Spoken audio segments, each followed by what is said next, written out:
let's begin from the let's start from the very beginning. No problem. We can start with that same question. So go ahead if we can reiterate. Thank you. Yeah. I'll give it I'll give it a kind of quick update. Sorry about that. And so I was at a company called Skull Candy. They do headphones and audio. And I entered in there when they were at 5 million in sales, and we went to 125 million while I was with them. I was in marketing. Yeah, it was really exciting. There was a lot of really fun things that I got to learn at a young age. I was 20 years old when I started there, so very young and impressionable. And I saw that brand grow, and I saw the excitement around the brand with the messaging of that Skull Candy was really a company for everybody, and it was very inclusive. So as I was going around to some of the music festivals and the skateboard events and stuff like that, I saw a niche where people were getting in around 2010, 2009, they were getting very invested and educated on organic food and natural food and how that could improve their performance as opposed to using, eating GMO food. Mm-hmm. So we looked into a couple of things with plastic waste, and then with the toxicity of the clothing industry and how much, whether it's dye solutions leaking into the environment, or whether it's a whole process of getting things from, Asia and then bringing it all the way to America. So we looked into what can you make plastic out of? And one of those things that kept coming up was clothing. So we decided to start a line and make a clothing line out of recycled plastic bottles and natural fibers. And we moved here from Salt Lake. It was it was a very inspired venture where we really wanted to focus on how can we really include, have it be an all-inclusive brand, and also have it be something where we're giving back to Mother Nature and to nature and Mother Earth, and encouraging other people to do that as well. So we moved out to a nonprofit farm. We moved out to a piece of property on the Colorado River and started up a 16-acre nonprofit farm. And that's where we would have buyers from Urban Outfitters or backcountry or some of these shops come out to the farm, go through the garden and pick their own vegetables they wanted to eat that night. And then we make a dinner based on what they kind of selected and chose. And they got that message about that it's not just what you put in your body, it's what you put on your body as well. And they resonated with that message of doing things sustainably in the textile industry. So that was over a decade ago. And from there, we just kept growing with the omni-channel. We got into 200 stores and 8 countries. And then we realized that as we grew, we were the bank for those, omni-channel and retail outlets. And this was during a time when retail was a little bit struggling a little bit. A lot of stores were going bankrupt and out of business. And so we switched and pivoted and went to Kickstarter and to D2C in 2016. And since then, we have not really looked back. We are starting to go into, we'll roll out into 800 Kohl's stores in August. So we're kind of starting to go back into omni-channel. We're on backcountry again, but we really were able to do a direct-to-consumer Kickstarter model with our products. And that allowed us to be a cash flow forward company, and also to connect with our consumers more, so we could understand what their needs were and meet those needs better than we were in the retail channel. So that's a little quick story about the last 11 years for the brand. Wow, I must say that's very, very inspiring. I mean, you starting so early and then identifying a problem and then coming up with a solution and scaling it up. I mean, that's very, very inspiring. And especially the times where everything is becoming so commoditized, like the entire retail world is like, it's being done like that. And I think this is what is the need of the hour. And I think you are really there. I mean, kudos to you. Excellent. I mean, because why I'm saying this is because as the mankind is kind of, their needs are evolving, and I think ultimately the consumers are becoming more and more responsible, and they want to buy products from brands which resonate with their thought process. So I think that's I think you really understood that need and came up with something which can uh, fulfill that need. So excellent. Because why I wanted to know about that story is because I think that's that purpose. When it's very strong, your brand has no limits. I mean, it can grow so big, and the consumers love that. Great, excellent. Thank you. Wonderful. Now, let me go to Janet also and hear about her story, because I think Janet's brand recently completed 10 years. So, Janet, if you can share a little Yes. bit about your brand.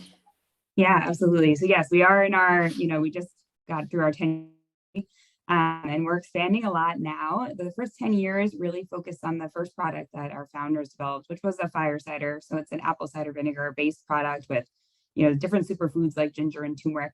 And it was a great product. And locally, they just started it at a craft fair. The founder's wife had some health issues, and he just was giving it to her. It was started as a family recipe in his family, and their friends and neighbors really liked it. So they went to a local craft fair. We still go to that craft fair since it's where we got our start, and still sell a little bit like direct to consumer in person when they have that local fair in December. But people really loved it. They sold out. They were going to their home asking them for more, and that's kind of where the brand got its start.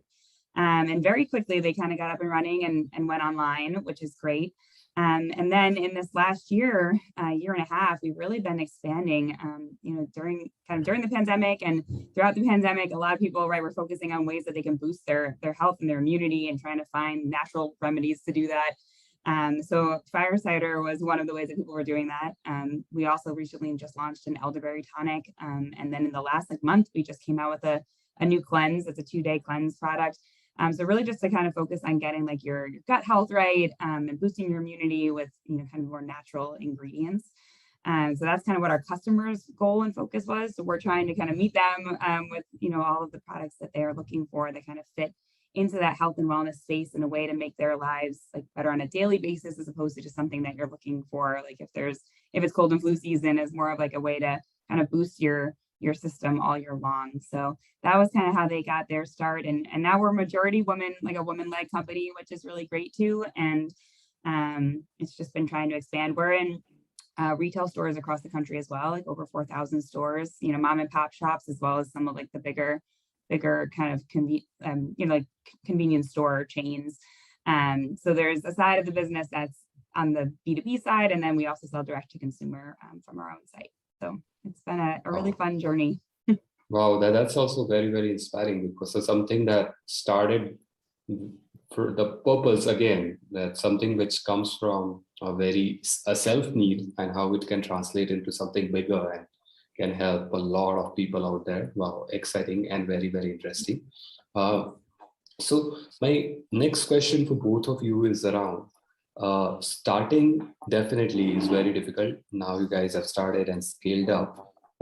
If you can share some insight into what are some of the early things that you did in order to, let's say, in year 1 to year 5, what are some of the things that you have done in order to kind of take your brand to a level where people started recognizing it as a brand? Because building an e-commerce site is very easy. What's difficult is making that name to sound like a brand. And what are some of the things that you have done in the early years?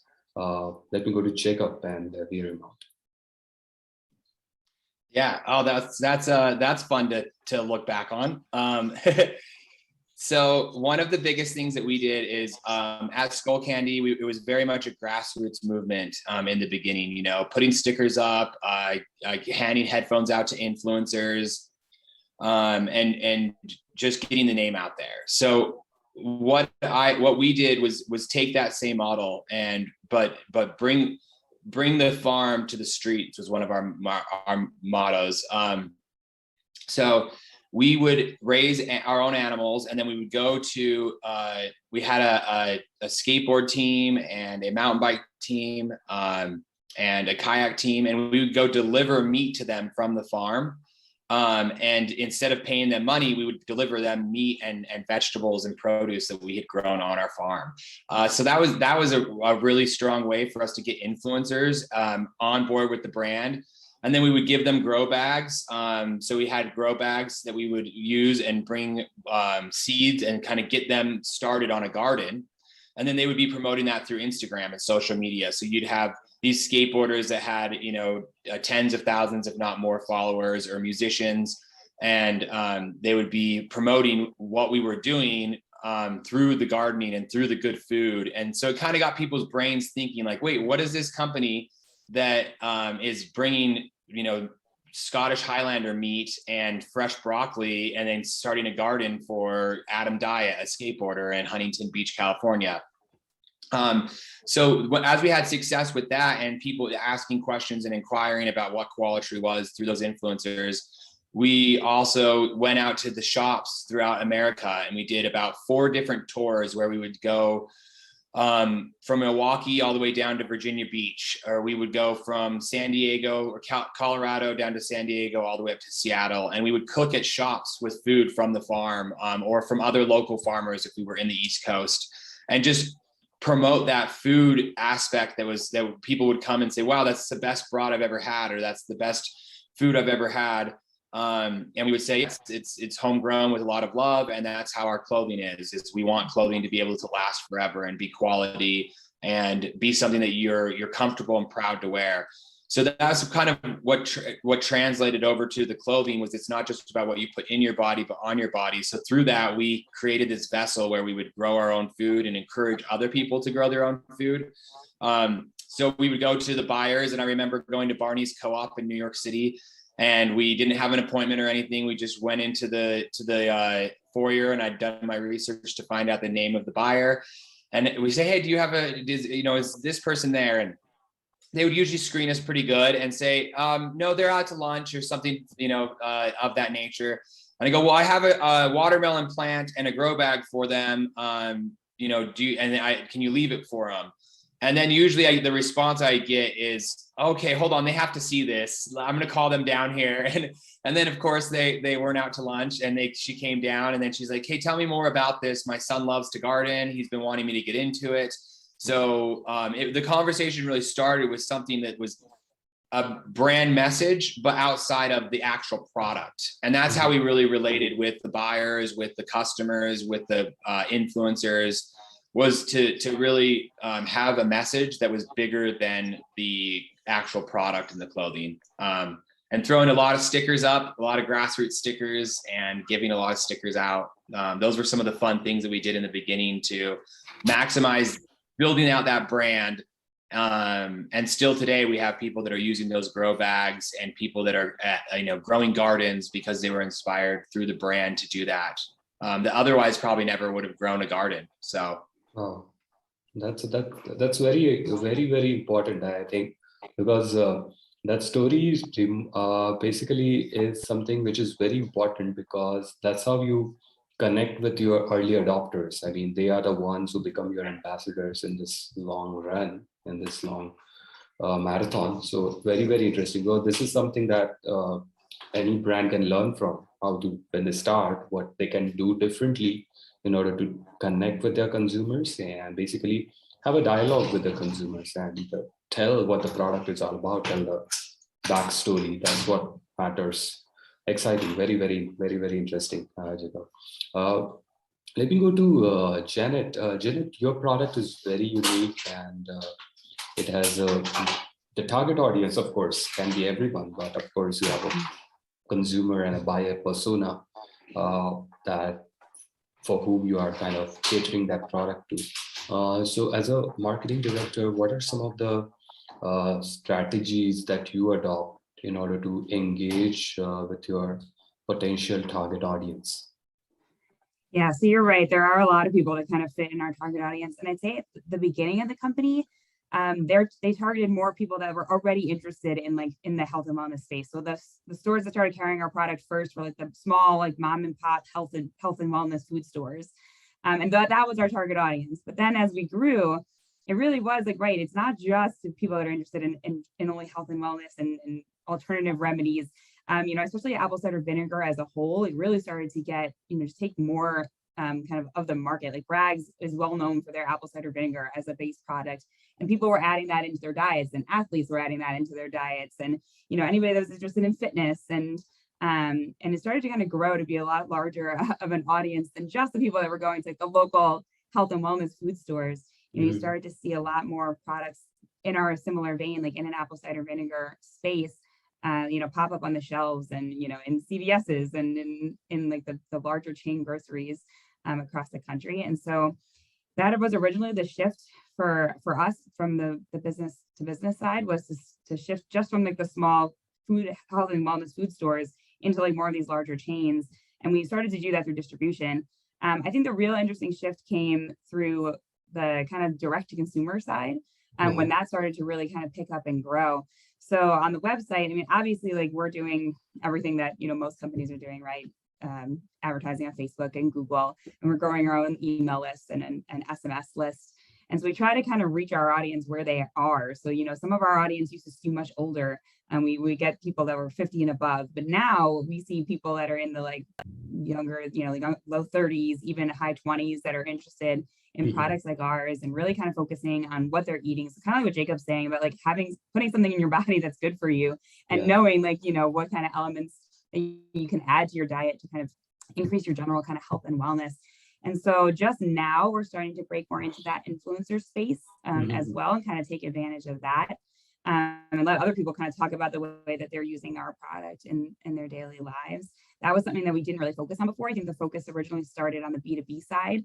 But as consumers were shopping online and going online, we had to kind of meet the demand where they were. And now our direct to consumer side of the business is the dominant side, especially through the pandemic, but even before the pandemic. So it's been interesting to see that shift and just try to kind of reach the consumer in every place that they are, and be available. So we've had a lot of customers that will shop in stores, and that's great. And we love that. And we have a lot of people that have just come right onto the website or buy from Amazon. We sell there too. So we try to be in every channel that the consumer is, so that we can make it easy for them. And that's been kind of the main focus now, is just the way to kind of just ease, have it be easy for the consumer to get our product and make it a part of their lives. And talking about our product is it's an interesting piece. There's a lot of benefits of the ingredients as individual ingredients.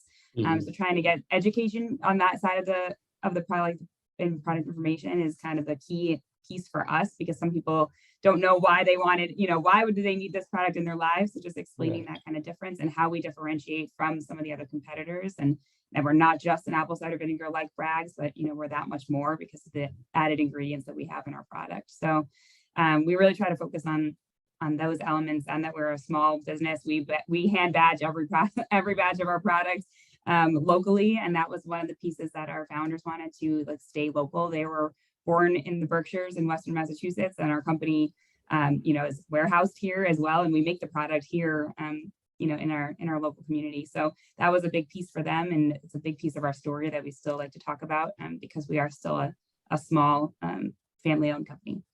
Wow, that's very, very insightful. So you are definitely growing omni-channel, and I think kind of making sure that you are present across channels, and making sure that you are able to cater to target audience across the age group, and no matter where they are, you are making your products available. Excellent. I think we should talk a little bit about this omni-channel thing in little detail, because consumers are everywhere. They might just search for a keyword and they land on your site. They might go to Amazon store and search for you. They might search for you on Facebook, on let's say Instagram, on LinkedIn. And being present on all these channels, and every channel is very unique. Some channels allow you to have a dialogue. Some channels allow you to have that commerce thing going on. And I think managing that presence is a task in itself.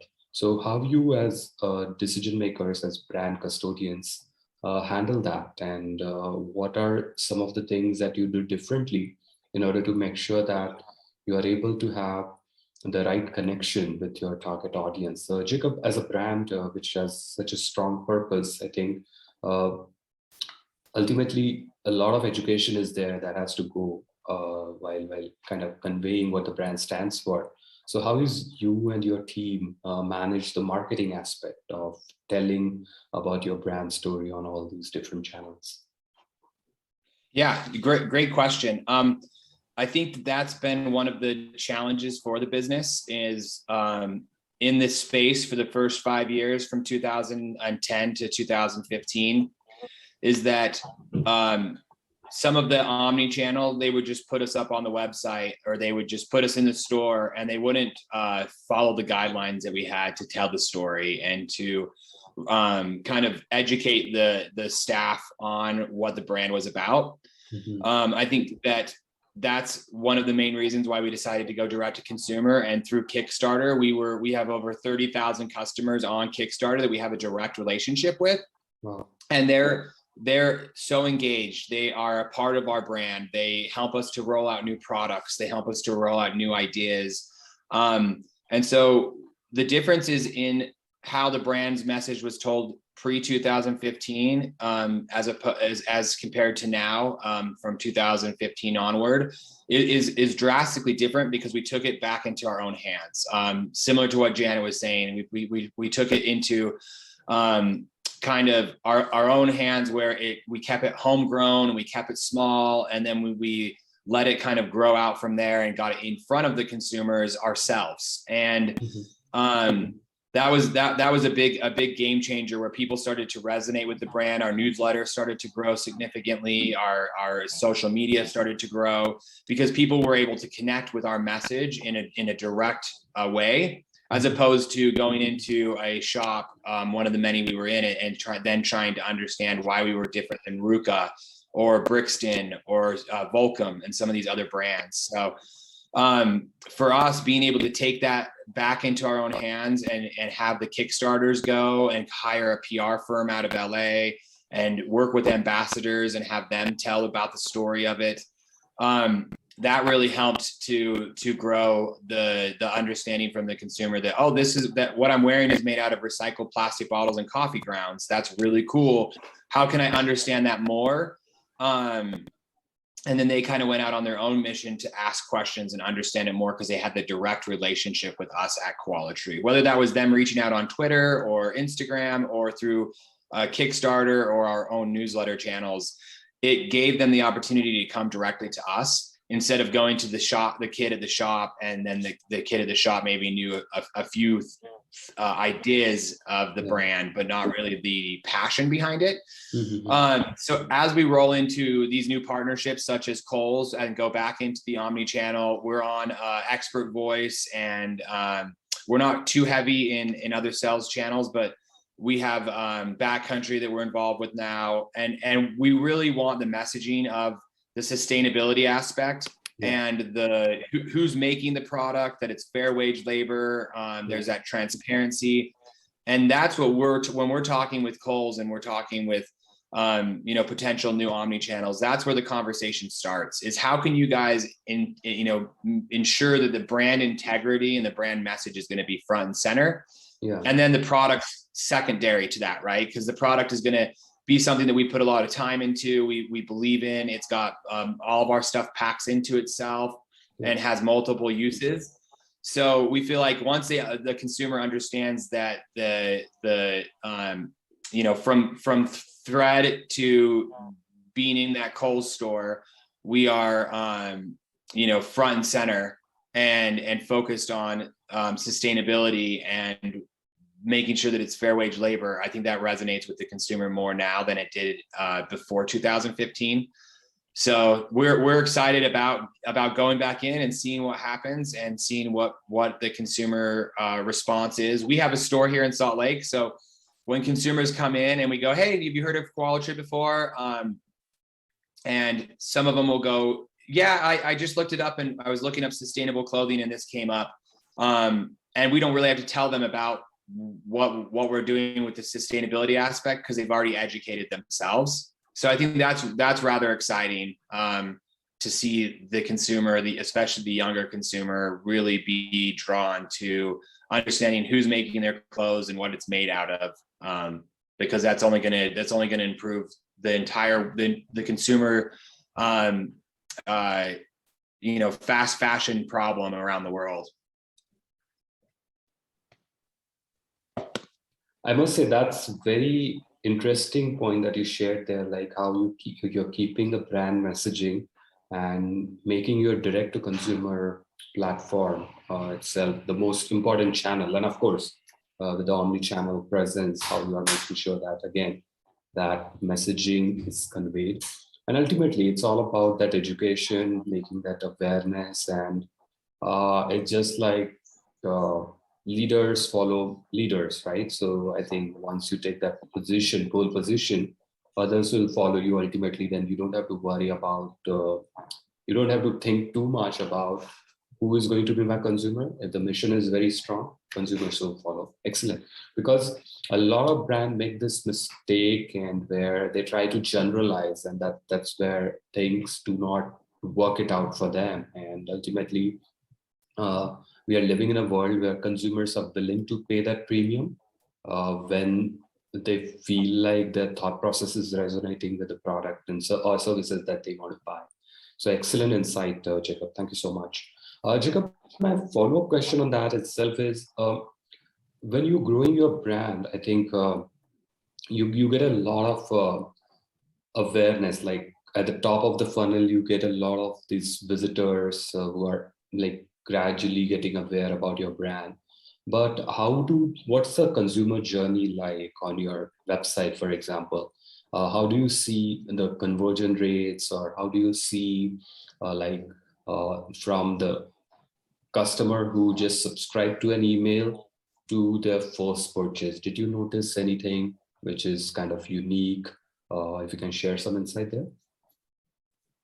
Yeah. We do. So obviously we're using things like Facebook advertising, contests where we bring people into doing contests, and then we have a newsletter, and we add them to the newsletter and kind of give them. In the past, there was a time when that one specifically, we would just kind of add them to the newsletter and then have them start getting newsletters from us. And we weren't seeing a great conversion rate. We were seeing people leaving quickly. And so we tailored that to be something where they'll get a welcome email that just explains the brand and what we're about. And it doesn't have any sales points in there. It doesn't have any products in there. It just talks about the brand, who we are. And once we started doing that, we were seeing the conversion rate from that sales funnel come in a lot stronger, and people stay involved and invested in learning more about the brand. Okay. But there's usually three hit points that we need to get with people.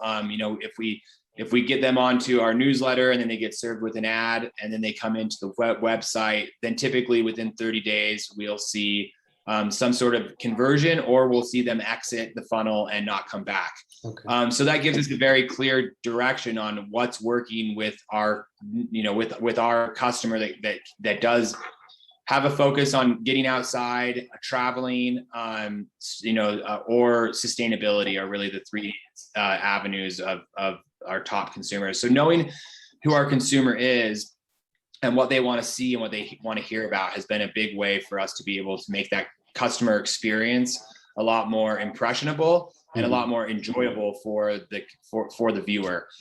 And as we've tailored that over the last 4 years, we've seen a higher conversion rate, a lot of returning customers. Our newsletter was up 34% last year. So it's been great to see the newsletter and the core customers coming back for more products. And that's really been the bread and butter of the brand is putting that messaging first of who we are, and less about the products once again. And so if you come into our funnel, you'll probably get, a little bit of information on the brand, and it'll help you to understand who we are. And then you'll get some messaging about the products. And that seems to help people want to support the messaging and want to give the products a try, as opposed to just being product heavy, which a lot of brands kind of come in and tell you how great their product is, which is awesome. But I think it has a little bit more of a bounce rate than what we're experiencing. Okay, well, wonderful insight, wonderful. Because that's very important from the point of view of brand, because I think let's say from the 100 people coming in onto the website, how many actually convert? Again, that's something which is a completely funnel experience, which kind of constantly can be optimized in order to ultimately get the best conversion rate. But this is a good strategy that you suggested. Let me go to Janet also. Janet, you, along with your team, has been doing something like, definitely you have a lot of organic growth and paid marketing growth. And how do you strike a balance between organic versus paid growth? And especially in the paid marketing, what are some of the things that you do that helps your brand in kind of getting more and more new customers? Yeah, I mean, we do strike a balance between them and for our brand. And I'd say on the paid side, we're willing to test out most things. We'll try almost anything once to see if it'll work for us. SMS was that way for us. We didn't have an SMS program when I started. There wasn't one. Even the email program, I pretty much built that, like Jacob was saying, like, a welcome series and more information. Getting information in customers' hands is really key for us too. So, we built out that program, but SMS, we thought our customers wouldn't adopt because they skewed a little older. We didn't think they'd really want text messages, but we got people signing up for SMS faster than they sign up for our email marketing. And they love it and they're really engaged. So like, that was an awesome channel that we originally wouldn't have tried, so like, it's really great to kind of work for a company that's still willing to test out different routes, because you never know what's going to work the best. And then for advertising, I mean, obviously I think everybody's facing the same issues with Facebook tracking, and you're not seeing direct conversions, so it's a lot of expense. You're not really sure where your sales are coming from there, and like, that's been a challenge, I think, for companies across the board. But we do put advertising dollars behind Google and behind Facebook. We've tried various display advertising just to kind of get in front of people. Like Jacob was saying, you kind of need a few touch points before someone actually comes in and purchases. The great thing for us though is that once we get someone on the site, we have a pretty strong conversion rate. If someone's adding to cart, we have a lot of people, once they add to cart, they complete their purchase. I think for us in the funnel, it's getting that add to cart sometimes. But once they add to cart, they convert. And our email list, we see strong conversions right there. Like when someone signs up for our emails, we pretty much see them about 30% convert in the first month. So right away, which is pretty strong for us, especially. And the site as a whole, it does well for conversion rates once they get that piece of the funnel. So for us, it's a lot of education piece, getting that person to add to cart, because once they do, they typically are, our customer for life, and they come back pretty frequently. We are a repeatable product. So for us, that's been something to focus on, is getting that second purchase from our customers. So the funnel for us is interesting, because obviously we get a lot of traffic, we get a lot of new customers and new sessions, new traffic from, from Google, from Facebook, from the paid kind of side of things. But we do get people that sign up to our list and end up becoming like very loyal customers to us, which has been really great. And I think that's the piece that we're trying to tie into more now, like moving forward, like for this upcoming year and even next year, is to really focus on, building out a program for those customers. Like, so we're really focusing on a subscribe and save program, and not just making it like savings like on Amazon, because obviously you can get our product on Amazon and you can do that there too, but we want to make it really like something that gives them added value. Like there's a reason to keep coming back to us. And that it's not just like, it's not just about the product, like Jacob was saying, that there's more to it than that. So we're trying to come up with a way to build that out a bit more this year. That's the main goal, is to really kind of just grow, once we get them in, like we're using all the tactics to get them in, but once we do get them in, it's like how to keep them coming back, and really building that story for our brand has been key. We changed our labels in the last handful of years as well, so that even just from looking at the bottle, you get a better sense of what's in it, and kind of why you'd be taking it. So that's been kind of a key piece. And then we try to include that messaging across the board. So on Amazon, we built out A+ content there so that we can try to educate someone on that platform if they're not on our website. And on our website, we built a lot of kind of email series and workflows that give information and ways to use it and recipes and just other information, so that, that customers can kind of feel like it's a way that they can integrate it into their lifestyle, and not just a product that they're going to have on their shelf, but something that they want to have in their lives every day. And I think we get like some of the best customer reviews, like on our site, on Google, on Amazon. It's always really great to see someone write that, they love our product and they take it every day, and they like, they call up, they're running low, they want to have another shot. And it's like, it's funny when the customers talk about it like that, because it's like a healthy shot, as opposed to most people, when they think about shots, they think about alcoholic shots. But we talk about our product in shot form too, and try to make it kind of fun, and a fun kind of play on that. But it's a healthy shot that you're adding to your diet every day. And it's really great to see customers like adopting that and taking that on in their lives. And it's been fun to kind of be in the marketing side of things. Wonderful, wonderful. So that's very, very interesting. So you're using paid marketing really, really well and making sure that you are able to engage with that target audience and then making sure that experience is frictionless once they land on the website. Excellent insight. Uh, Let me ask this next question is around 2020 has been challenging for everyone. 2021 has been 2022, yes, challenging, but again, full of opportunities. And we have to, I think, as humankind, we always have conquered and the challenges. So, as decision makers, as brand custodians, what do you think are some of the challenges that lies ahead for your brand? And what are some of the things that you are planning to do differently this year? Or things that you wanted to try out for a while, but you haven't tried in the past, but you want to try out this year? Let me go to Jacob and hear him out. Yeah, absolutely. And Janet, so fascinating to hear more about your guys' business. It's exciting. I love the hustle. I love the messaging. I have apple cider vinegar here, the brag. So I'm gonna have to try your guys's and switch over and convert. But that's an old. I love your brand fun. too. It's been your story so exciting. Yeah.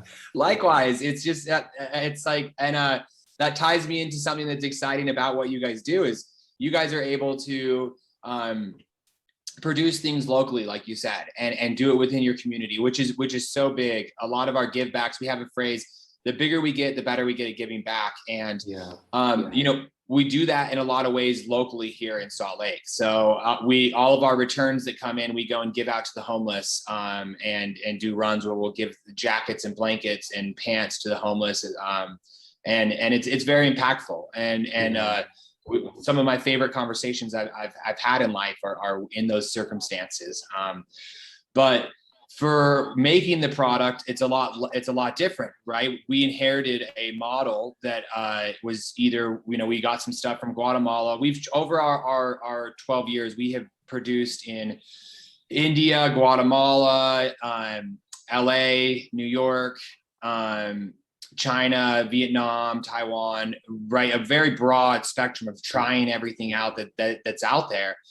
And some of the most difficult works circumstances and quality control issues came out of LA, right? And so we were set up before 2020. We were set up in Taiwan, and then we make our product in Vietnam. And I mean, majority of the sustainable fabric textiles are in Taiwan. I would say probably 95% of them in the world.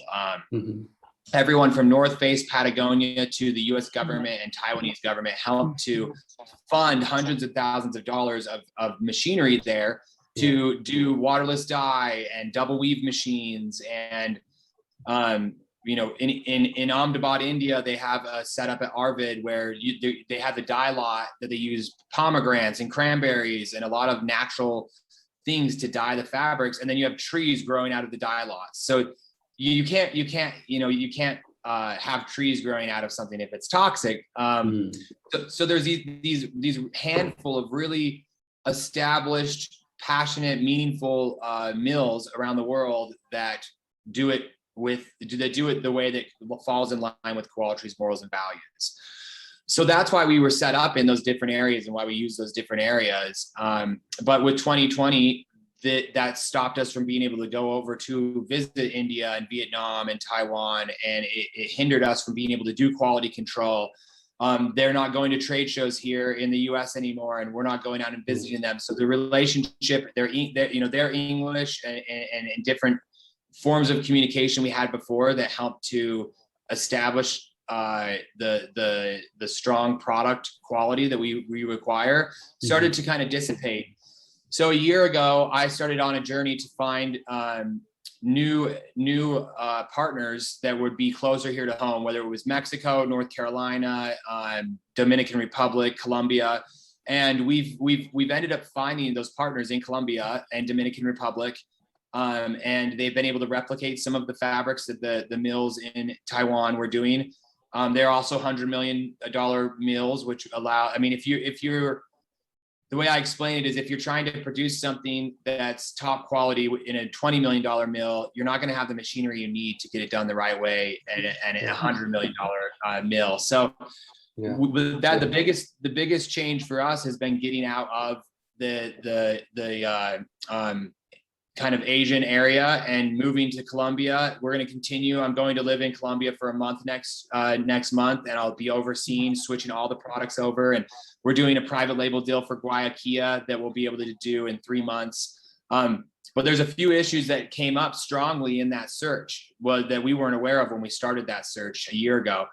Is shipping costs went up drastically. So they went from 3,000 to 30,000. Tariffs went up, and then also we were able to lower our carbon footprint by going to Colombia. So there's 3 really big positive things that we'll be able to benefit from moving things closer to home. Also, lead times have increased from 120 days for some of our products all the way up to 200. So we'll be able to kind of mediate that and get back to being able to not even be 120 days, but to be more around 90 days for turnover stuff in Colombia. So I would say that's the biggest thing that's changed the business model for Quality here. We're small enough that we can pivot. There's a few other companies that went out and did an IPO. And I won't mention them on here, but they're rather large companies that are experiencing great growth, but they don't have product in stock anymore and they can't get it. So they're looking now into Mexico and some of these other areas. And so I think we'll see a big demand for that. And Janet, for you guys, it's incredible. You guys can produce your product right there in your home community. I'm very envious of that. And I think that 90% of the businesses out there in the world are right now. I mean, so it's great that we can produce it here. We do make it here, but we do source, so we use only organic ingredients. So we can't always get those products locally in Massachusetts. We source across the state for organic ingredients, from a handful of suppliers. And there are, like you were saying, a lot of supply chain issues, especially throughout the pandemic. And our honey, because honey is very hard to get certified organic because bees fly anywhere, and it's hard to keep control over that. So our honey comes from Africa, a few parts of Africa, the honey that we put in our product. And the delay in those, in shipping timelines and all of those things were a huge issue, because if we can't get them here, then we can't make our product. But our product takes, a handful of weeks to actually make here once we have all the raw ingredients. So those supply chain issues too, they did affect us as well, because if we couldn't get the supply in, shipping delays throughout the United States even were affecting us. It created that same kind of problem. Interesting. Amazing, Jacob. So you found a problem and you found a solution as well, very close to you. And that's pretty interesting. And of course, as you said it rightly, I think the product quality and is very important. And of course, the mission is very important. And I think finding the right partners is extremely important. And more than that, I think the amount of advantage, like you are able to reduce your shipping cost and kind of making sure that the quality control is top notch and you have the supervision over there. Oh, that's amazing. I think so. You identified challenges and you found solution. Excellent. So while we are moving forward with this discussion, I would like to know your thoughts on 2022. Marketing is evolving so much, right? Literally, earlier there used to be print ads, and from print ads we moved all digital. Now we have a direct-to-consumer website. We can have a mobile application. We can have presence on all social media channels. And now these amazing metaverse universe is getting created by Facebook, and God knows it's infinite. And I was just trying to look at some of the use cases. So use case wise, it's amazing. But as brands, again, it's going to add an additional task of making their presence in that metaverse. So I just wanted to get your thoughts on this, because this is something exciting and into the future. So whatever things we typically kind of see in a movie or in a web series, that's actually becoming a reality. So how, as you as brand owners look at these new inventions or new things, new digital things that are coming in that will allow you to, again, it's like opening up an additional channel to engage with your consumers. So how do you look at it? And given an opportunity, how will you kind of use that channel let's say, for example, metaverse? What do you think? What are your thoughts? I just wanted to have your thoughts on that. Janet? Yeah. I mean, Facebook is an interesting, right? That's an interesting place to start. I mean, right. The changes that they make could be, could be great. And where that's going sounds really interesting. So it'd be interesting to see what they come out with as they build into that. For advertising dollars, it's been hard to track. I speak with a Facebook rep like every other week. And she said to me, she's like, yeah, they're working on the tracking here at Facebook to see if we can get better results, because I think brands across the board are seeing higher pricing, and the ad dollars or ad spend's going up and your revenue's going down, and you're wondering like if you should even put ad dollars in that space.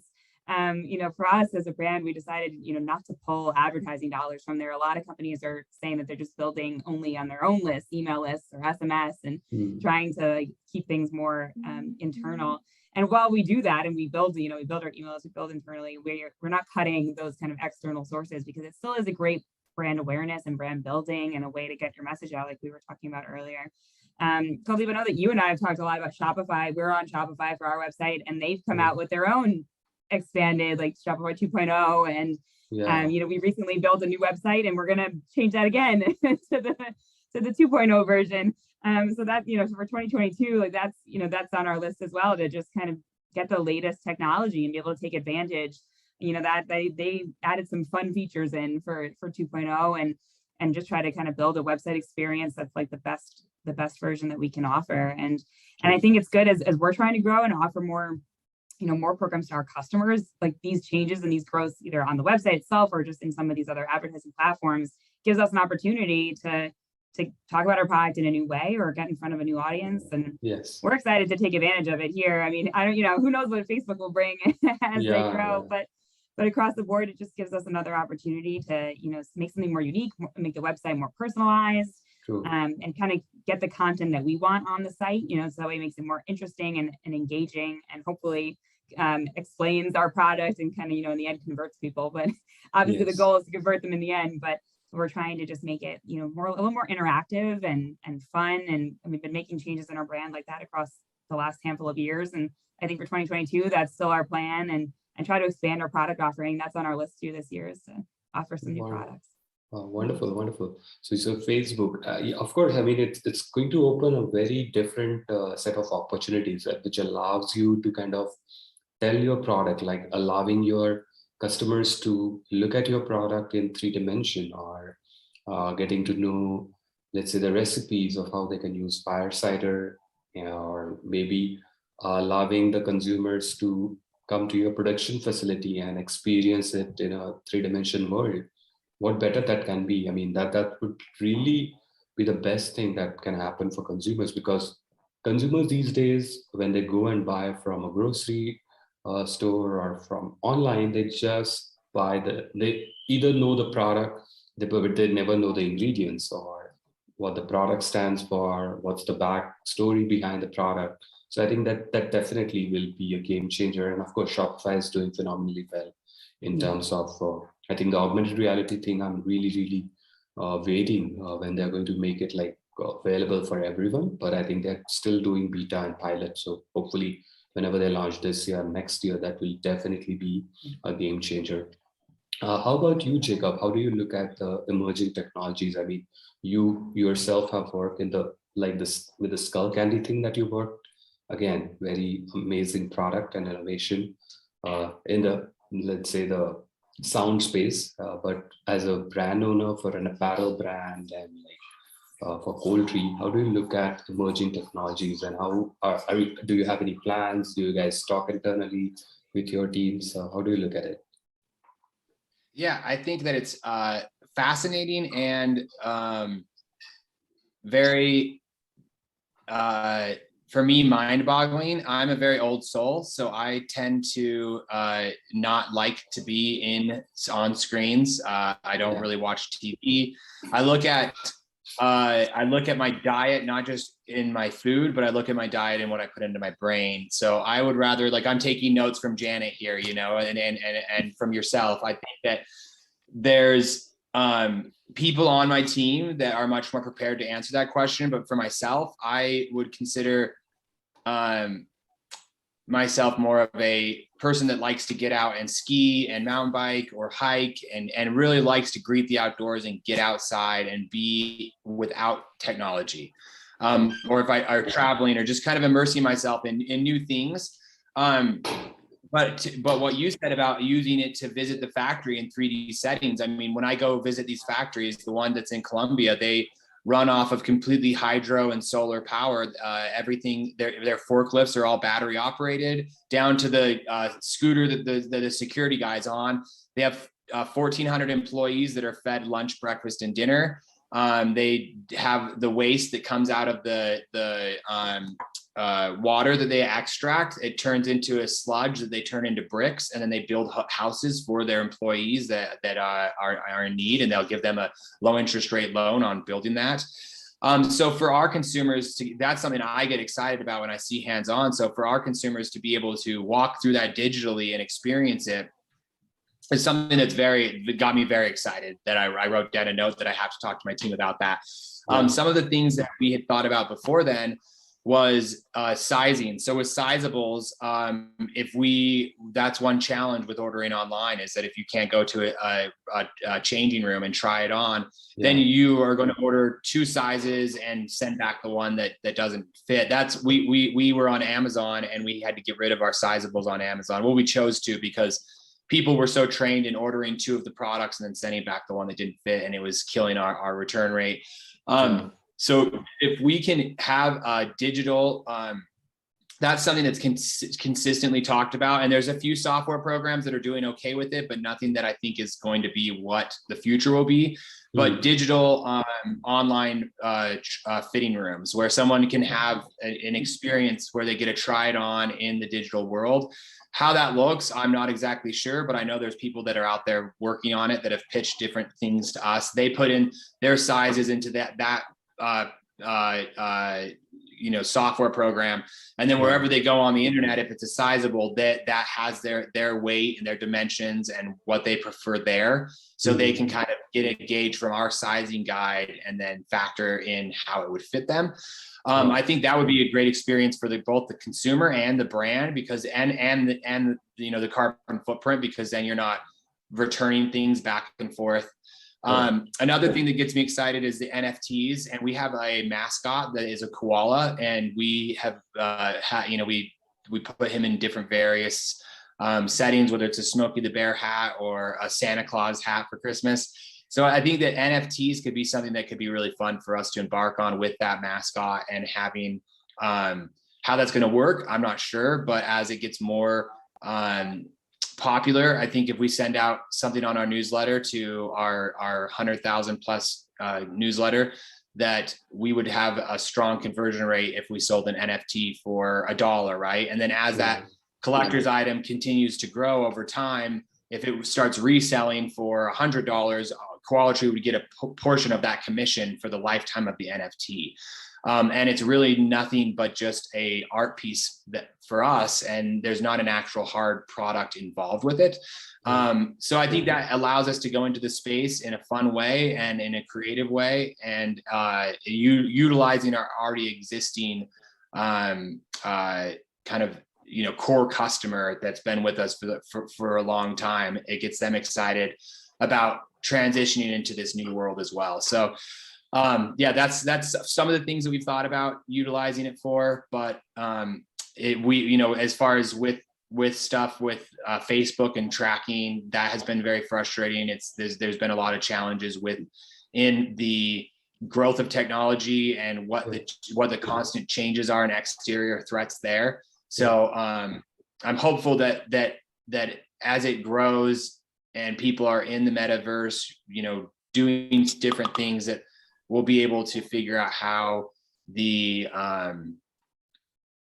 brands can emerge into that in an organic way that feels maybe less invasive than an ad. Maybe it's that that you're able to get influencers in the metaverse wearing your digital clothing, and that inspires other people. Or maybe there's a sustainability store where there's a marketplace that highlights brands like Janet's and I's about being healthy with your mind, with your body, and with what you put, into your body, and consumers are able to come in and experience the brands that way. But yeah, I don't know. It's gonna be wild. Wow, wow. But I must say, you really thought of all the technology aspect really well. I mean, because you're already adopting those, and like thinking about NFTs itself is a big validation. And in terms of like how it can help the brand and sustainability aspect, I think what you mentioned, that's amazing. As a consumer, I love these two brands, Patagonia and Everlane. Like if you go to an Everlane website, I saw they literally display the cost of production to everything, and I was like blown away with that kind of transparency and the amazing thing that they're doing. So I think you are also in my list now, Jacob. So amazing. I think the world that we are living in, of course, is dynamic, turbulent, and I think as brands like you take the pole position, leadership position, they will inspire more brands to follow the suite. And of course, I think it's a collective responsibility to kind of preserve this planet. And of course, everyone has to chip in, do their bit, keep moving, and find creative and innovative ways. So I'm really happy that I got a chance to have you on the panel today. And thank you so much for sharing these amazing insights about your brand, how you started, how you've grown, how you're thinking for the future, and trying to solve problems, definitely for your consumers. And more power to you and your team. And look forward to learning more, and look forward to hosting you again in subsequent panel discussions. So with this, I'll thank you so much, Jacob, for taking out time today and joining in. Thank you so much, Janet, for taking out time today. Have a great week ahead. I'll keep you guys posted, and I'll definitely connect you guys via email. And let's keep chatting. Let's keep solving more problems together. Thank you. Yes, absolutely. Thank you. Thank you, Jacob. Thank you, Janet. Take care. So much. Thank you, Janet, Jacob. pleasure, Coldiff. Thank you, Yes, Jacob. nice to Bye-bye. meet you. Yeah. Bye.